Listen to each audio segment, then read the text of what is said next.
سلام بچه ها. روز جمعتون به خیر و خوشی و سلامتی باشه انشالله. روز خوبی رو شروع کرده باشین. خیلیاتون هم که مثل من تازه از خواب پا شدید، اونم نوش جونتون. بریم سراغ دیلی کمبو کارد امروز. خب بچه میایم تو قسمت ماین. همین اولین کارت استیکینگ رو یا استکینگ رو آپگریدش میکنید. اولین کارتتون رو کسبش میکنید. کارت بعدی توی قسمت لیگاله و احتمالاً کارت محبوب همتون هم باشه، کارت بنگلادشه. لایسنس بنگلادش رو آپگرید میکنید.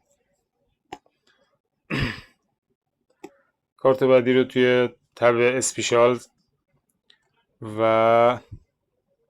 الان خدمتتون میگم که کدوم کارت. بله، یوتیوب گولد باتن رو به عنوان آخرین کارت آپگرید میکنید و 5 میلیون رو هم ذخیره میکنید. درسته که سکام خیلی کمتر شد، اما خب فقط همون بنگلادش خودش کافی بود دیگه. بنگلادش خودش به تنهایی نزدیک 8K بهم پروفیت داد. این یوتیوب گولد باتن هم نزدیک 1K.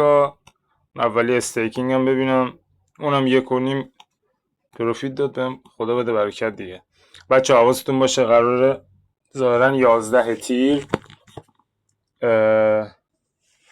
قراره که تپسو اپ لیست بشه تا میتونید این روزا پرکارتر باشید توی تپسو اپ. همستر رو هم فراموش نکنید.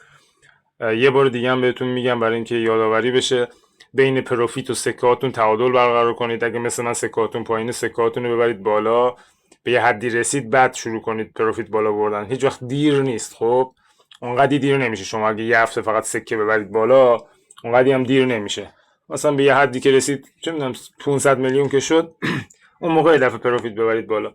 خیلی اهمیتی نداره، اما تعادل رو برقرار کنید. و از اون مهمتر، چون از اون ضرب الاجلش زودتره، 11 تیر رو فراموش نکنید. چند روز بیشتر باقی نمونده. تپسو اپ زیاد باز کنید، زیاد پرکار باشید. و اینکه یک موقعی خدا نکرده از آتو کلیکر هم استفاده نکنید که این همه زحمتاتون به باد نره.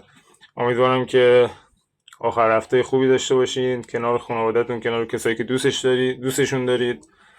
و اینکه حرف آخرم این که جیبتون پرپول باشه، سرتون بالا باشه، دستتون هم جلوی هیچ نامردی دراز نشه. یا علی، خداحافظ.